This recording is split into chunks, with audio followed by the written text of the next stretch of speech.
Shalom, salam sejahtera untuk kita semuanya, saudara-saudara dimanapun Anda berada. Bertemu kembali di dalam pelajaran Sekolah Sabat, dan kita telah tiba di pelajaran yang ke-8. Masih bersama dengan saya, Pendeta Daniel Siswanto. Pada Sabat hari ini, pelajaran kita berjudul Janji. Namun sebelum kita memulai, mari kita tunduk kepala dan berdoa. Bapa di surga, Allah yang Maha Baik, bila mana kami akan mempelajari pelajaran Sekolah Sabat ini, curahkanlah kuasa Roh Kudus-Mu agar kami dimampukan untuk memahami dan mengerti akan firman ini. Terima kasih ya Tuhan, dalam nama Yesus kami berdoa. Amin. Janji, inilah judul pelajaran Sekolah Sabat kita. Dan ayat yang diambil atau ayat intinya adalah Kejadian 24 ayat 1. Adapun Abraham telah tua dan lanjut umurnya, serta diberkati Tuhan dalam segala hal. Saudara sekalian, akhirnya seperti yang Allah janjikan, Sarah melahirkan bagi Abraham seorang putra dalam masa tuanya. Dan dia menamai bayi tersebut dengan Ishak. Puncak dari kisah hidup Abraham adalah pengorbanan anak yang dijanjikan itu di Gunung Moria. Sejumlah pertanyaan perlu untuk kita renungkan. Apakah arti daripada tes ini? Mengapakah Allah meminta Abraham untuk mengorbankan putranya sementara bertentangan dengan janjinya? Bagaimanakah Tuhan akan menyediakan? Mengapakah pengorbanan berubah dari Ishak kepada penantian akan seekor anak domba dan akhirnya kepada domba jantan? Apakah signifikansi teologis dan nubuatan dari pengorbanan yang gagal? Mari kita mempelajari lebih lanjut. Di pelajaran hari Minggu dengan judul Bukit Moria. Kejadian 22 ayat 1 sampai dengan 3. Setelah semuanya itu Allah mencoba Abraham, ia berfirman kepadanya, Abraham, lalu sautnya, ya Tuhan, firman-Nya, ambillah anakmu yang tunggal itu, yang engkau kasihi, yakni Ishak.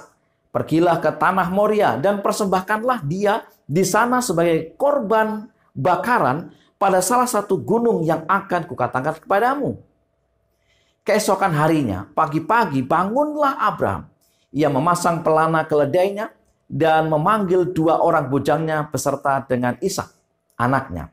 Ia membelah juga kayu untuk korban bakaran itu, lalu berangkatlah ia dan pergi ke tempat yang dikatakan Allah kepadanya. Mengapa ujian Tuhan kepada Abraham sulit untuk dipahami? Pertama, perintah ilahi ini bertentangan dengan larangan Alkitabiah di kemudian hari terhadap pengorbanan manusia. Imamat 18 ayat 21. Perintah ini juga bertentangan dengan janji Allah tentang perjanjian kekal melalui Ishak. Kejadian 15 ayat yang kelima. Gagasan Alkitabiah tentang ujian mencakup 2 hal yang berlawanan, yaitu penghakiman untuk mengetahui apa yang ada di hati orang yang diuji, dan membawa jaminan kasih karunia Allah atas nama yang diuji. Saudara sekalian, apa yang dapat kita pahami tentang iman Abraham saat mentaati perintah Tuhan untuk mempersembahkan Ishak, dan bagaimana kita mengerti tentang kasih karunia Allah?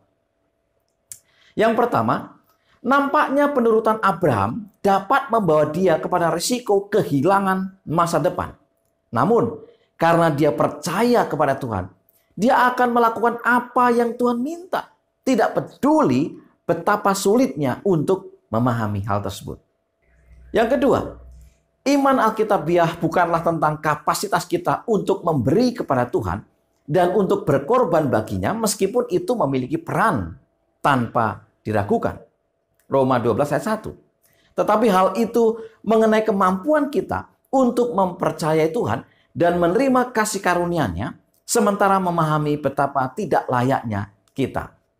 Yang ketiga, semua yang Abraham lakukan, berapapun banyak aktivitasnya yang tulus dan bersemangat, perjalanannya yang menyakitkan dengan putranya, bahkan kesiapannya untuk taat dan mempersembahkan yang terbaik dari dirinya kepada Tuhan, itu semua tidak dapat menyelamatkannya.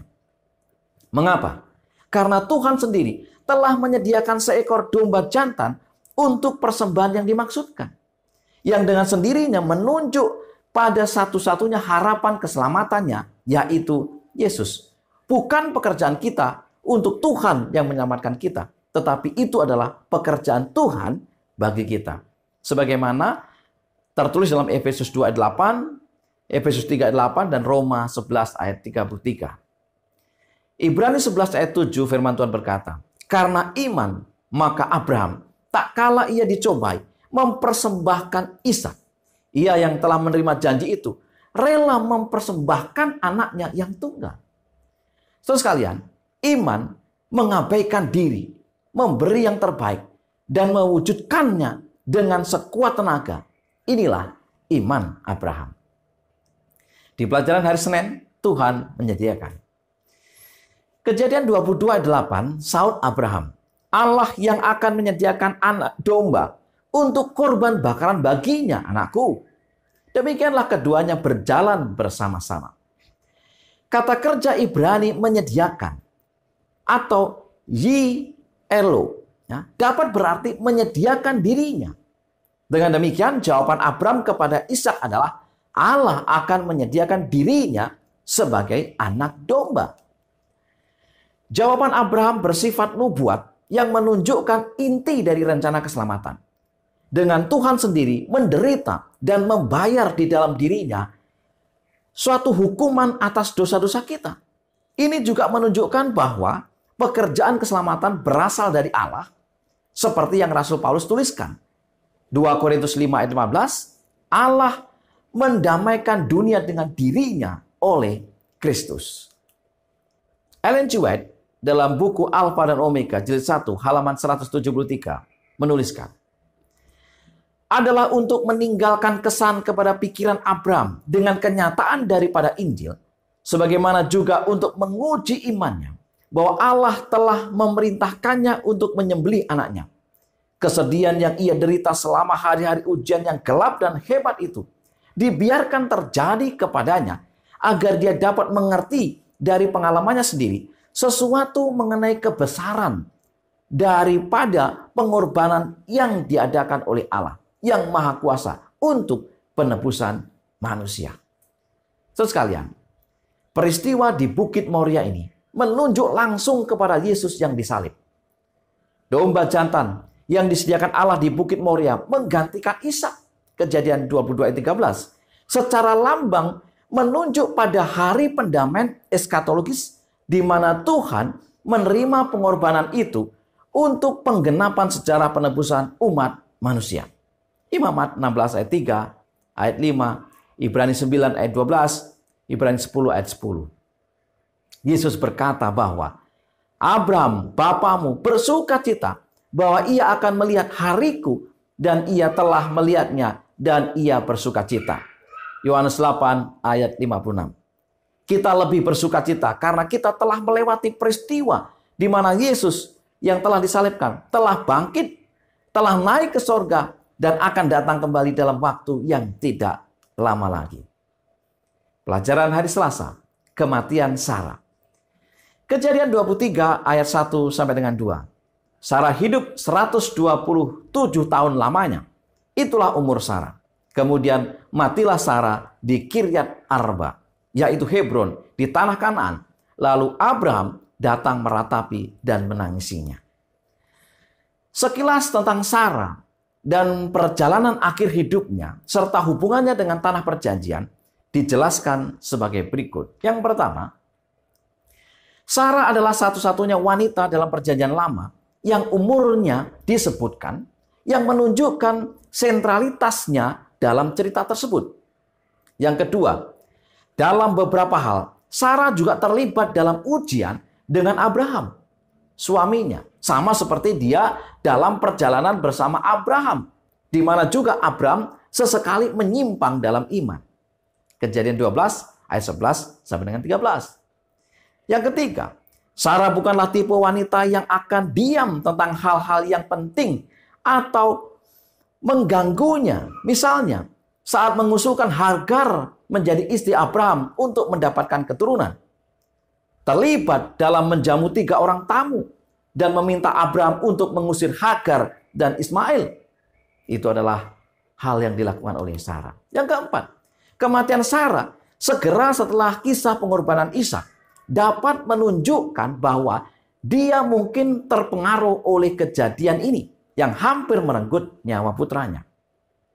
Yang kelima, pembelian tempat pemakaman Sarah dari Bani Het lebih menekankan hubungan dengan tanah perjanjian. Argumen Abraham yang kuat dengan anak-anak Het menunjukkan bahwa Abraham tertarik tidak hanya untuk mendapatkan tempat pemakaman, tetapi juga rencana menetap di tanah itu secara permanen. Yang keenam, penyebutan bahwa Sarah meninggal di tanah Kanaan, Kejadian 23 ayat 2, menggarisbawahi akar kematian Sarah dalam janji Tuhan atas tanah itu. Sarah adalah orang mati pertama dari kaum Abraham yang meninggal dan dimakamkan di tanah perjanjian. Saudara-saudaraku yang kasih Tuhan, di samping peristiwa kematian dan penguburan Sarah, kita juga melihat bagaimana Abraham, seorang yang mempunyai nama dan reputasi yang baik di tengah-tengah orang Kanaan. Hal ini dapat kita lihat dari respon Bani Het kepada permohonan Abraham. Kejadian 23 ayat 6, firman Tuhan mengatakan, "Dengarlah kepada kami, Tuanku. Tuanku ini seorang raja agung di tengah-tengah kami. Jadi kuburkanlah istrimu yang mati itu dalam kuburan kami yang terpilih. Tidak akan ada seorang pun dari kami yang menolak menyediakan kuburannya bagimu untuk menguburkan istrimu yang mati itu." Tepatlah apa yang dituliskan Raja Salomo. Amsal 22 ayat 1. Nama baik lebih berharga daripada kekayaan besar. Dikasih orang lebih baik daripada perak dan emas. Di pelajaran hari Rabu dengan judul Istri Ishak. Komitmen Abraham dalam upaya untuk mencari seorang istri bagi Ishak menunjukkan akan pentingnya dan betapa seriusnya memilih pasangan hidup. Apa yang membuat Abraham tidak mengambil calon istri bagi Ishak dari orang Kanaan? Ellen G. White, Alpha dan Omega, jilid 1, halaman 194 dan 195 mengatakan, penduduk Kanaan adalah penyembah berhala dan Allah telah melarang kawin campur antara umatnya dengan mereka. Menyadari bahwa pernikahan seperti itu akan menuntun kepada kemurtadan. Abraham merasa takut akan akibat pengaruh-pengaruh jahat yang mengelilingi anaknya. Di dalam pikiran Abraham, pilihan akan seorang istri bagi anaknya merupakan satu hal yang amat penting. Ia menghendaki agar dia menikah dengan seorang yang tidak akan menuntut dia berpaling dari Allah. Ishak yang berharap kepada kasih serta kebijaksanaan bapaknya merasa puas untuk menyerahkan persoalannya kepada bapaknya, sambil mempercayai bahwa Allah sendiri akan memimpin di dalam pilihan yang diadakan. Saudara sekalian, kisah tentang mencari istri bagi Ishak adalah cerita yang penuh dengan doa, penggenapan doa, dan kaya dengan pelajaran tentang pemeliharaan Tuhan dan kebebasan manusia. Hal ini dapat dilihat dengan jelas dalam Kejadian pasal 24. Yang pertama, sumpah Eliezer kepada Abraham untuk membawa calon istri untuk Ishak, namun tetap memberikan kebebasan memilih kepada calon istri yang akan dibawa bagi Ishak. Meskipun rencana Tuhan untuk Ribka adalah mengikuti Eliezer, tetapi dia tetap memiliki kebebasan memilih untuk menerima atau menolak. Yang kedua, doa yang disampaikan Eliezer yang menyerukan nama Tuhan meminta keberhasilan dalam rencananya dan menentukan keadaan-keadaan yang pasti. Doanya dijawab dengan respon dari Ribka tepat seperti apa yang disampaikan Eliezer dalam doanya. Yang ketiga, doa Eliezer di dalam Kejadian 24 ayat 14 adalah sebuah ujian karakter dan Ribka menunjukkan sosok wanita dengan pribadi yang kuat. Ia menunjukkan kebaikan, kemurahan hati, kesediaan melayani, ramah tamah, serta ketahanan dan kekuatan fisik yang baik. Yang keempat, peristiwa nyata dari Ribka yang menggenapi kata-kata dari doa Eliezer membuat hamba itu mengerti bahwa Tuhan bukan hanya Allah kasih dan anugerah, tetapi Allah kebenaran dan pelaku yang menyebabkan peristiwa-peristiwa terjadi.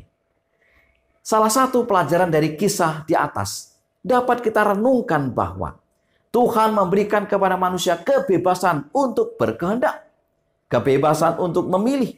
Namun banyak pilihan yang mengerikan telah dibuat manusia dan banyak derita telah dialami. Tetapi kita dapat percaya bahwa pada akhirnya kasih dan kebaikan akan menang. Di pelajaran hari Kamis dengan judul Seorang Istri untuk Abraham. Kejadian 25 ayat 1 sampai dengan 2. Abraham mengambil pula seorang istri namanya Ketura. Perempuan itu melahirkan baginya Simran, Yoksan, Medan, Midian, Isbak, dan Suah. Saudara sekalian, Alkitab tidak menjelaskan identitas lebih detail tentang Ketura.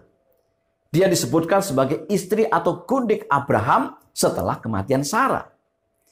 Ia melahirkan 6 orang anak bagi Abraham, dan mereka inilah yang kemudian menjadi nenek moyang sejumlah suku di Arab Utara. Abraham memisahkan Ishak dari semua anak yang ia peroleh dari 2 gundiknya, yaitu Hagar dan Ketura. Ini dimaksudkan untuk menghindari pengaruh buruk terhadap Ishak, karena ia adalah anak perjanjian. Abraham telah mengatur bahwa semua harta miliknya diberikan kepada Ishak, sementara anak-anak Hagar dan Ketura hanya diberikan pemberian-pemberian. Setelah itu, mereka harus pergi ke tanah timur untuk meninggalkan Ishak. Hal ini membuat semua keturunan dari Hagar dan Ketura harus memahami siapa mereka dan siapa Ishak sesungguhnya. Apa arti catatan silsilah di Kejadian 25 ayat 1 sampai dengan 18? Sejumlah daftar keturunan Ketura, 6 orang, ditambah dengan Ismail, Kejadian 17 ayat 20, dan Ishak, mungkin dimaksudkan untuk menunjukkan bukti langsung dari janji Tuhan bahwa Abraham akan menjadi bapa bagi banyak bangsa. Catatan kematian Abraham yang diapit oleh 2 catatan keturunannya dari Ketura dan Ismail mengungkapkan pemenuhan janji Tuhan kepada Abraham yang dibuat bertahun-tahun sebelumnya, bahwa ia akan mati pada waktu telah putih rambutnya. Itu berarti panjang umur. Kejadian 15 ayat 15. Pada akhirnya, Tuhan tetap setia pada janji anugerahnya kepada hambanya yang setia, Abraham, yang imannya digambarkan dalam kitab suci sebagai contoh terbaik dalam perjanjian lama tentang keselamatan oleh iman. Roma 4 ayat 1 sampai dengan 12. Sebagai kesimpulan pelajaran sekolah sahabat kita. Yang pertama, iman Abraham adalah iman yang mengabaikan diri, memberi yang terbaik, dan mewujudkan dengan sekuat tenaga. Yang kedua, Tuhan memberikan kepada manusia kebebasan untuk berkehendak dan memilih, yang pada akhirnya kasih dan kebaikanlah yang menang. Yang ketiga, nama baik lebih berharga daripada kekayaan besar. Dikasih orang lebih baik daripada perak dan emas. Yang keempat, komitmen Abraham dalam upaya untuk mencari seorang istri bagi Ishak menunjukkan akan pentingnya betapa seriusnya memilih pasangan hidup. Dan yang kelima, Tuhan tetap setia pada janji anugerahnya kepada hambanya yang setia. Inilah pelajaran sekolah sahabat yang bisa saya sampaikan pada pekan ini. Mari kita tunduk kepala dan berdoa. Tuhan Bapa di sorga, Allah yang berkemurahan, kami bersyukur untuk setiap janji, setiap kebaikan, setiap firman yang bisa kami pelajari. Agar dengan demikian ya Tuhan, kami boleh semakin bertumbuh, kami semakin dikuatkan, dan pelajaran sekolah sahabat ini akan menjadi motivasi bagi kami terus belajar tentang kebenaran-Mu. Terima kasih ya Tuhan. Mohon berkat buat seluruh umat Tuhan dimanapun mereka berada. Dalam nama Yesus kami berdoa. Amin.